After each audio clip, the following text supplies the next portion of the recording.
The day started with a wedding invitation, but it felt more like a slap in the face. It was from my son Mark and his fiancée Jessica.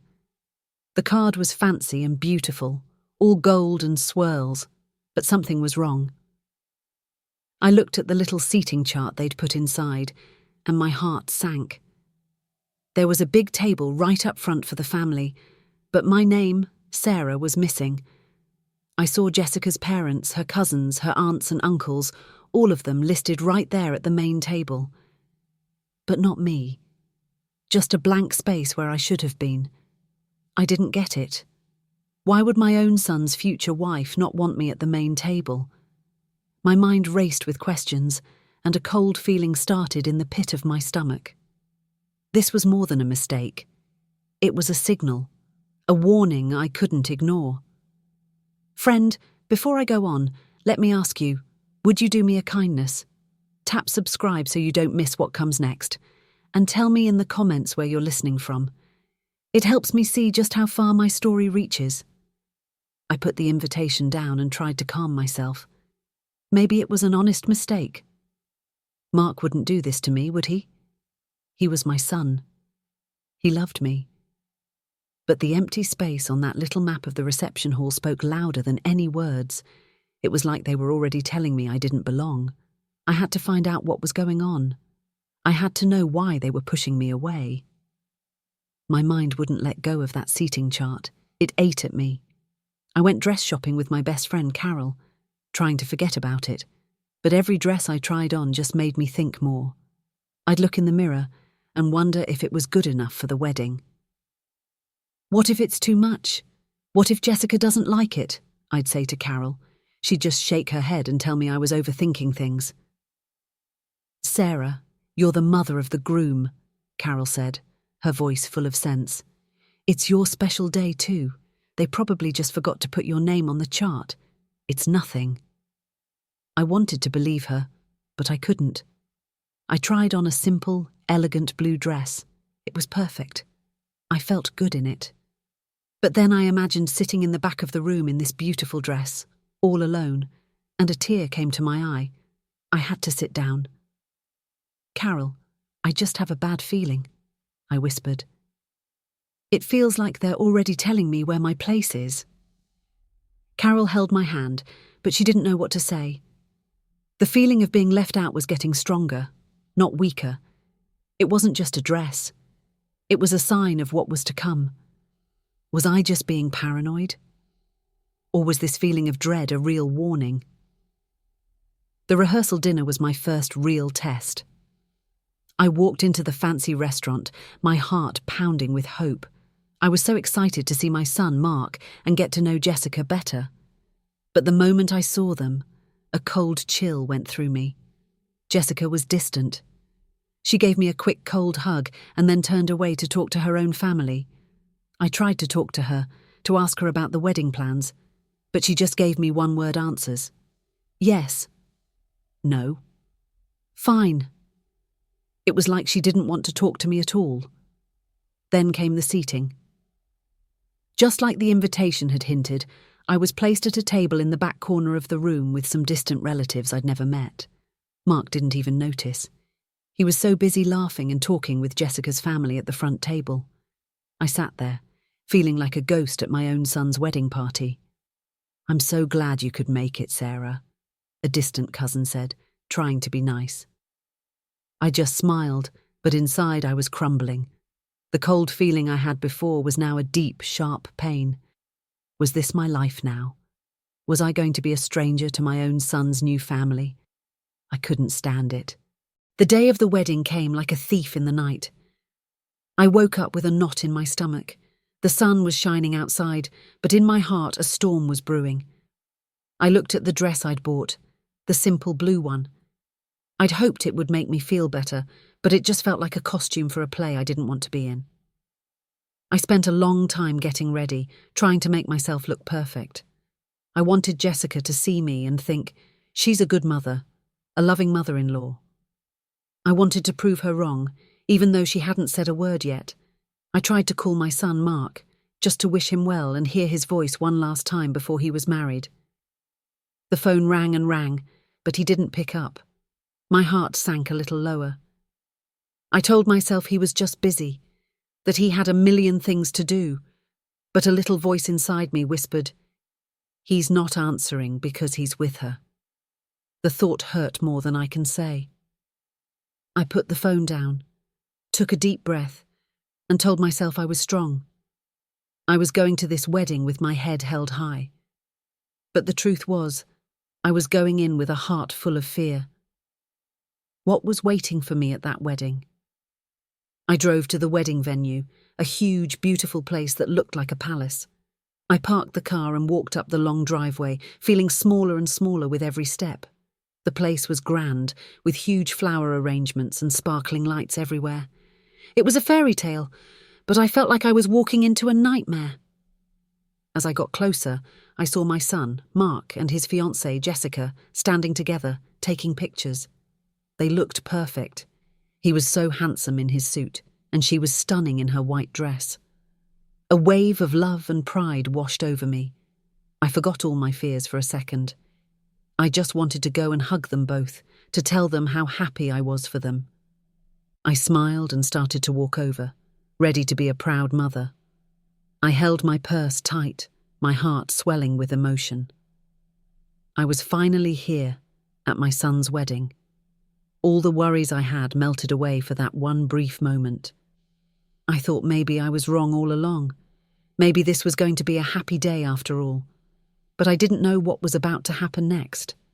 I got to where they were taking pictures, and I opened my arms to give my son's fiancée a hug. "Jessica, you look beautiful," I said, my voice full of warmth. She gave me a tiny, tight smile and didn't even hug me back. She just leaned in for a quick, awkward air kiss and then turned away. "Thanks, Sarah," she said, her voice flat, like she was talking to a stranger. She didn't even look me in the eye. She just turned her back on me and started to pose for more pictures, laughing with the photographer. It was like I wasn't even there. I felt my smile fade. The photographer took a few more shots of the happy couple, and I stood there awkwardly, not knowing what to do. My heart was pounding, and my hands started to shake a little. "Well, I'll go find my seat then," I said to no one in particular. Jessica didn't even turn around. My son Mark looked at me for a second, but then he just smiled at Jessica and put his arm around her waist. He didn't say a word. I walked away, feeling like I had just been slapped. Why was Jessica so cold to me? What had I ever done to her? I was left standing there, alone, with a question that felt heavier than any stone. After that cold welcome, I walked away feeling lost. I told myself to be strong. The ceremony was about to begin, and everyone was starting to find their seats. I knew where I was supposed to sit. I was the mother of the groom, so I was supposed to sit up front with the family.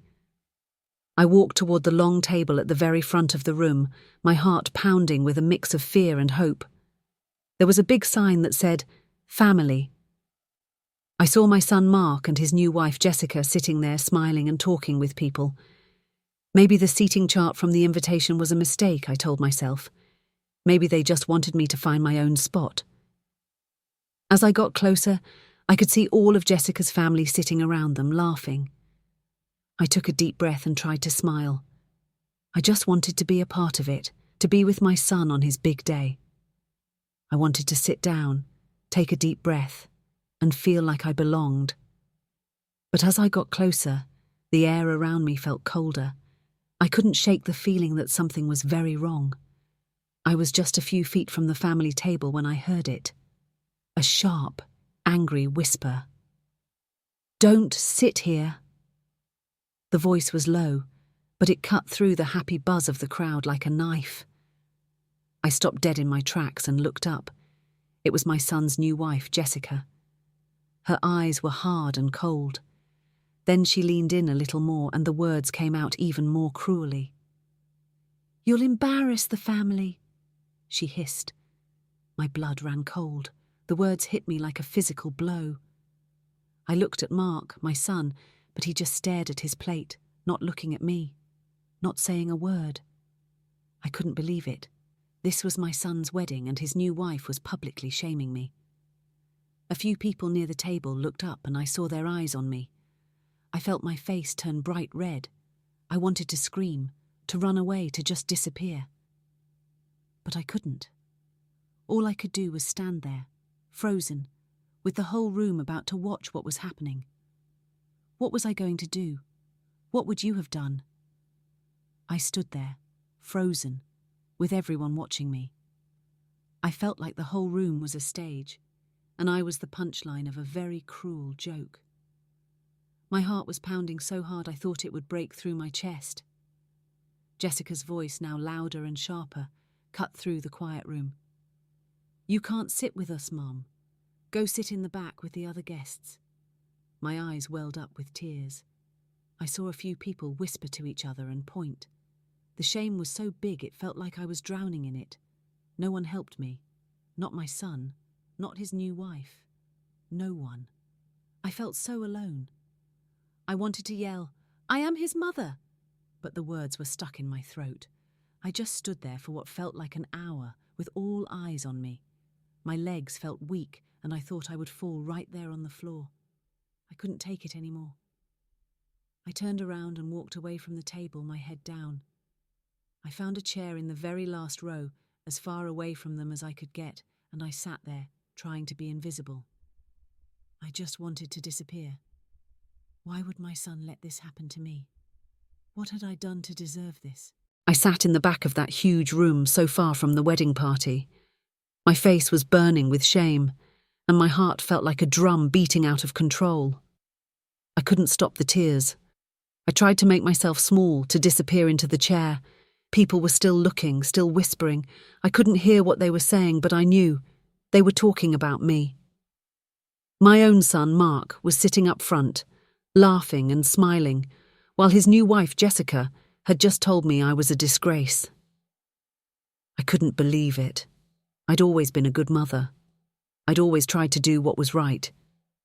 So why was she doing this? It felt so wrong, so cruel. It wasn't just a snub anymore. As I sat there, trying to catch my breath, a thought hit me like a ton of bricks. This wasn't just a cold person being mean. This was something else. Her face, her voice. It was too much, too angry for a simple dislike. There was a reason for all this, a secret reason, something bigger than just me. It was like I had just found the first tiny clue to a giant mystery. Sitting in the back, I felt like I was in a glass box. I could see everyone, but no one could see the real me. They just saw the woman who had been shamed in front of everyone. I could feel their eyes on me. I saw a group of ladies whisper to each other, their heads bent close together. Then, they all looked over at me at the same time. I tried to look away, but I couldn't. I was trapped by their stares. The whispers seemed to follow me. I saw two people I'd met at the rehearsal dinner get up from their table and move to another one farther away from me. It was like I had a disease they didn't want to catch. The feeling of being completely alone, of being isolated by a room full of people, was the worst feeling I'd ever known. "Is that the mother?" I heard a voice say. The words were a tiny pinprick of pain. I wanted to just stand up and yell, "Yes, I'm the mother, and I don't know why this is happening." But I didn't. I just sat there and took it, a silent ghost at my son's wedding. Was I going to be an outcast forever? Just when I thought I couldn't take any more, something small and beautiful happened. A young man, a waiter, came over to my table. He was holding a glass of water. He didn't say a word, just set the glass down in front of me.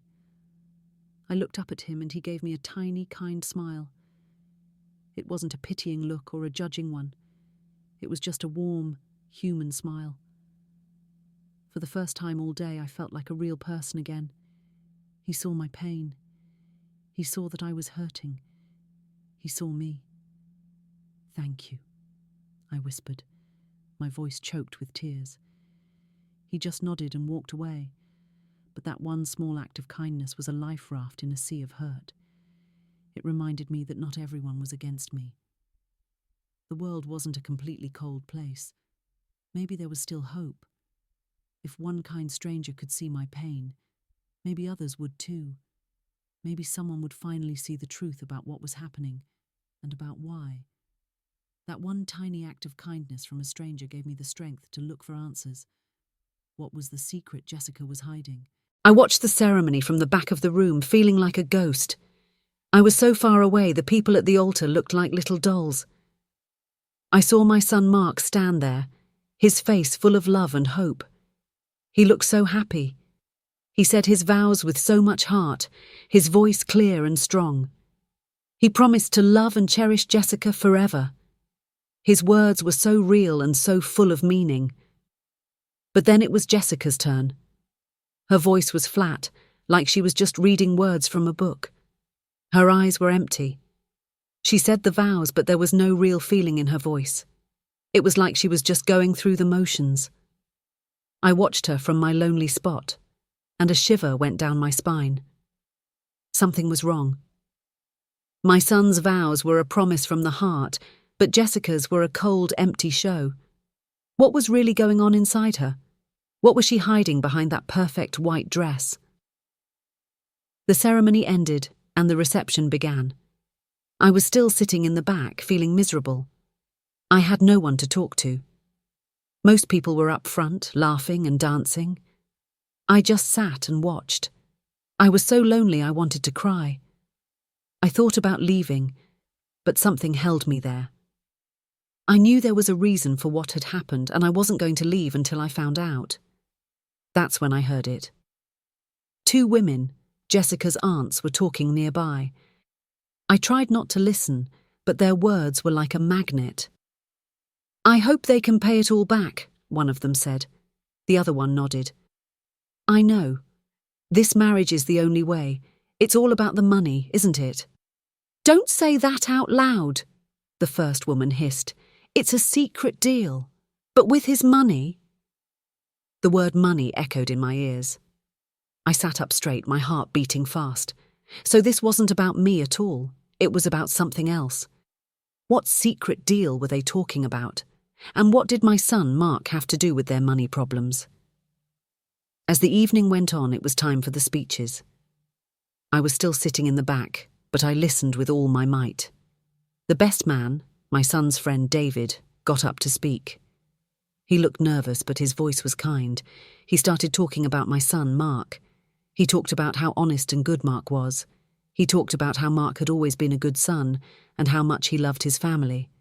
He looked over at me, and his eyes were so kind. "Mark's a good man because of his family," David said, "and especially because of his mum." I felt a few tears escape my eyes. A few people at the back of the room looked at me and gave me small, sad smiles. It was just a small thing, but it meant so much. David's words reminded me that I wasn't crazy. My son did love me. He was a good man. So why was he letting this happen? The speech made me feel a little stronger, a little less alone. It also made me more determined to find out the secret. I knew my son, and something was wrong. But what was it? After David's kind words, I felt a little bit of strength return to me. But that feeling didn't last long. It was time for the maid of honor's speech. Jessica's sister, Emily, got up to speak. She was a beautiful young woman, but her words were cold. She talked about Jessica's ambition and her drive, but it didn't sound like she was talking about love at all. She talked about how smart Jessica was with money and how she always knew how to get what she wanted. It all felt so fake. Then she said something that made my blood run cold. She raised her glass and said, "To Jessica, for finally finding the solution we've all been waiting for." She smiled a fake wide smile. The words just hung in the air. The solution we've all been waiting for. It sounded like they were in a dark game. This wasn't a wedding for love, it was a business deal. The words confirmed my deepest fears. This was all about money. But what kind of solution was this marriage? And what did my son Mark have to do with it? I had to find out. My mind was racing. The solution we've all been waiting for. It was a puzzle I had to solve. I couldn't sit there in the back of the room any longer. I stood up and tried to find the two women I'd heard talking earlier. I saw them walk away from their table, heading for a quiet corner behind a big flower arrangement. I followed them, moving as quietly as I could. I hid behind a big white curtain and listened. They were talking about a financial crisis. "I don't know how Dad will ever get out of it," one of them said. The other woman, her voice low, said, "Mark's inheritance is the only thing that can save us. Jessica promised." My heart stopped. My son's inheritance? How did they even know about that? It was a secret. I felt a wave of anger wash over me. They were using my son, Mark. They were using him for his money. This wasn't about love at all. It was a cold, cruel plan. But what kind of financial crisis was it? And how much did Jessica's family know about my son's money? I couldn't stand it anymore. I had to talk to my son, Mark. I had to warn him. I found him walking away from the head table, looking for a moment alone. I went up to him and grabbed his arm. "Mark," I said, my voice shaky, "we need to talk. Right now." He looked at me, and his eyes were full of fear. "Mom, what are you doing?" he whispered. "You're embarrassing me." The words hurt, but I didn't let them stop me. "Mark, I heard something about a secret deal and your inheritance. Is Jessica using you for money?" I asked him, looking straight into his eyes. His face went white. He pulled his arm away from me. "Mum, you don't know what you're talking about," he said, trying to sound calm. "This is nothing. It's just a misunderstanding." He was trying to change the subject to push me away, but I knew better. His eyes told me he was lying. "Just tell me the truth, Mark," I begged him. "Please." He looked around, panicked, and then said, "I can't talk about this now. Just please go back to your seat." He turned and walked away, leaving me there with 100 new questions. Why was he so afraid to tell me the truth? What was he hiding? My son, Mark, walked away, leaving me standing there alone and full of worry. I couldn't let it go. I had to know the truth. I saw him walk over to a quiet corner where Jessica was waiting. I knew I shouldn't, but I followed them. I hid behind a huge flower arrangement, pretending to admire the flowers, but really listening with all my might. I heard Jessica's voice, sharp and angry. "Why isn't she gone yet?" she hissed at Mark. "I told you to handle her. She's making a scene." Mark's voice was soft, begging. "Please, Jessica, just be kind to her. She's my mother." Jessica's laugh was cold. "Kind? She's the reason we're even in this mess. We wouldn't have to pretend if it wasn't for her." My heart felt like it was going to stop. Pretend? What were they pretending about? My son's face was pale and he looked so sad. "We have to get through tonight," he said. "Just act normal." But she wouldn't listen. She was furious, and I was hidden behind those flowers, finally understanding that something very bad was happening. What was the secret that was making my son look so afraid? I stayed hidden, listening to every word. Mark finally told Jessica the truth, and the words were like a punch to my stomach. "I can't get to the money, Jessica," Mark said, his voice full of pain. "My mom's inheritance. It's not a lot and it's tied up in a trust. I can't touch it." Jessica's face went from angry to pure rage. "You lied to me," she yelled, her voice low and dangerous. "Your family, your big inheritance, it was all a lie." And then Mark told her the truth about her family. He said, "I know about your father, Jessica. I know he stole money and that he's in trouble. I know you married me because you thought my family was rich so you could save him." Jessica stood there, frozen. I couldn't believe what I was hearing. It wasn't about Mark's money, it was about her father. All of this, the coldness, the shaming, the lies, was just a big plan to get money that didn't even exist. I felt a terrible mix of sadness and anger. My son was a pawn in her family's game.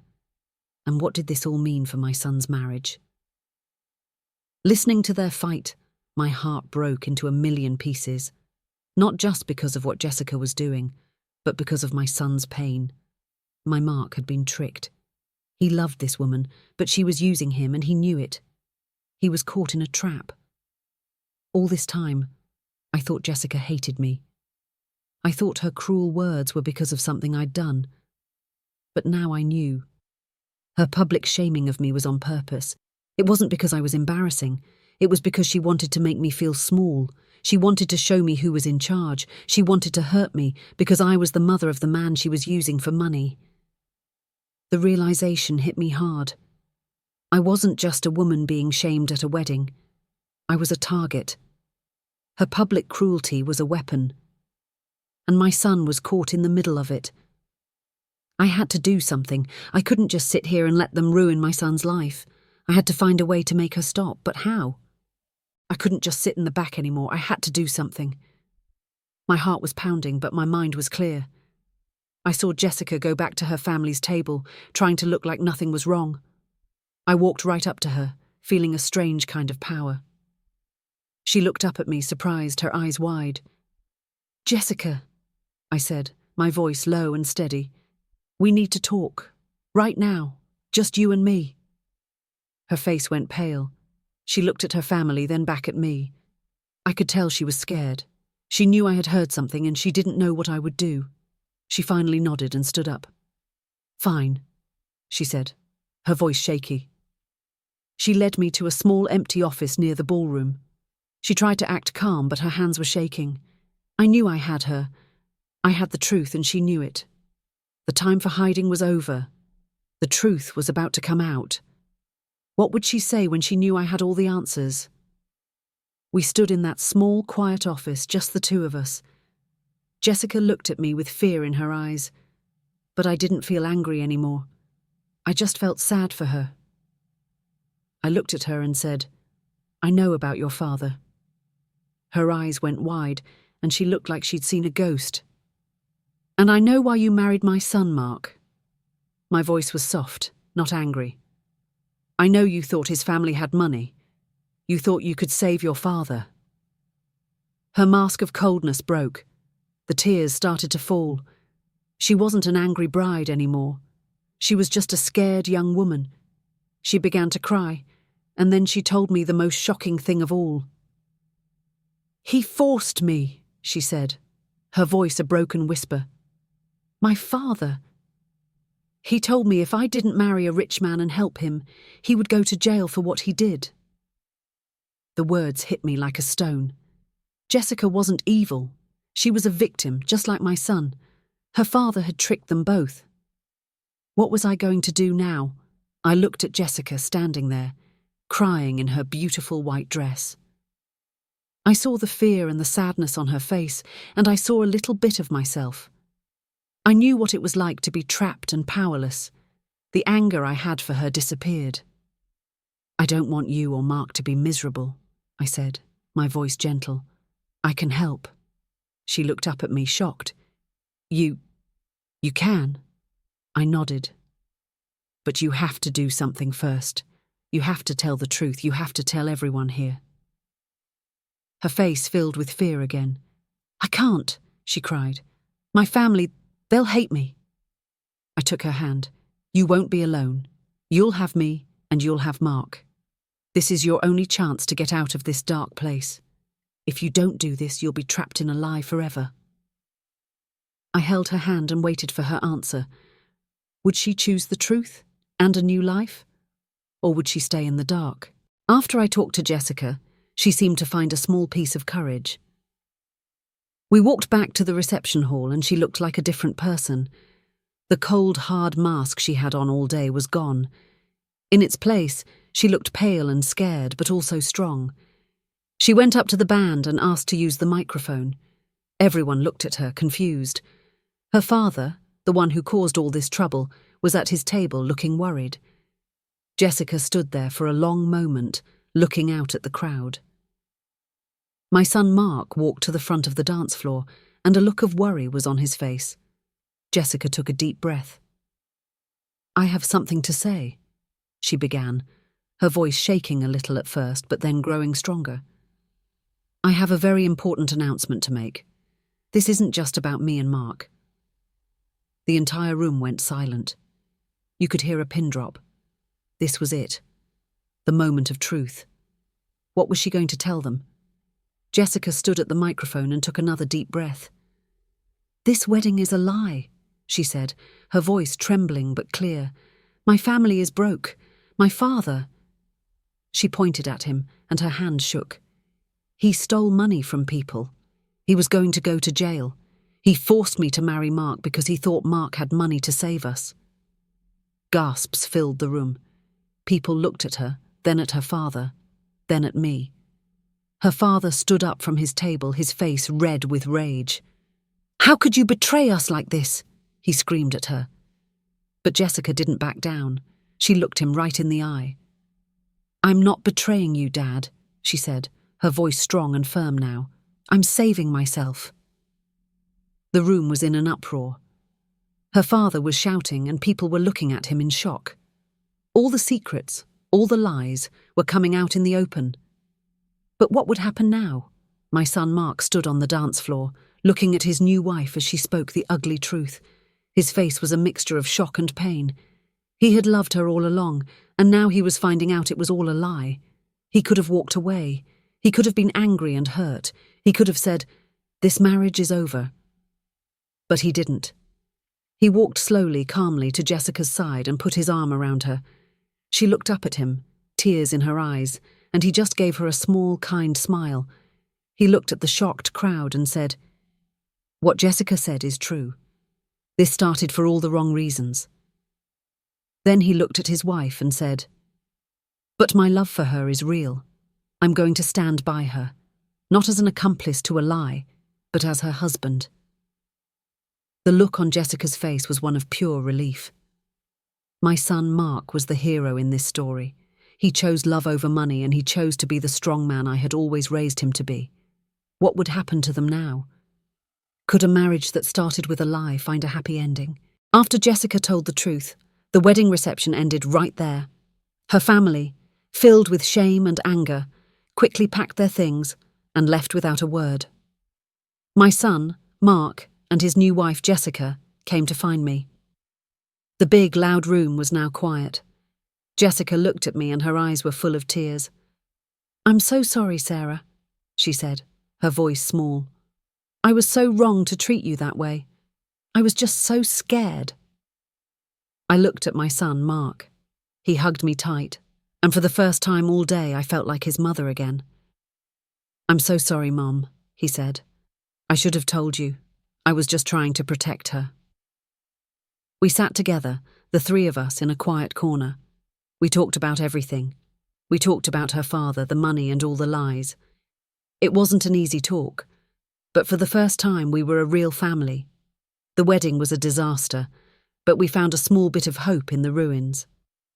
But could we really put it all behind us?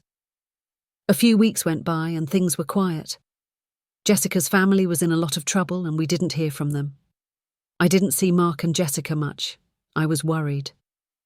Then, one day, I got a knock on my door. It was Jessica. She was alone. She was holding a small bouquet of flowers and she looked so sad. "Can I come in?" she asked. I said yes. We sat in my living room and she handed me the flowers. "I wanted to come to you alone," she said. "I wanted to give you a real, true apology, not just a quick one in front of everyone." She looked at me, her eyes full of honesty. "Thank you," she said. "Thank you for not hating me. Thank you for helping me find the courage to tell the truth. You saved me." Her words were so genuine and so raw. She wasn't just saying sorry, she was really asking for forgiveness. And in that moment, I knew I could forgive her. I knew we could begin to heal. So that's my story. My relationship with Jessica isn't perfect. We're not best friends, but we are a family. It's a work in progress, but our relationship is now built on honesty and respect, not on lies and secrets. I'm proud of Jessica for telling the truth. I'm proud of my son Mark for standing by her side and being the good man I always knew he was. Life is a journey, and you never know what's around the corner. We learned that the hard way, but we learned it together. And as for Mark's inheritance, that's a whole other story, and trust me, you won't believe what happens next. But that, my friends, is a tale for another time.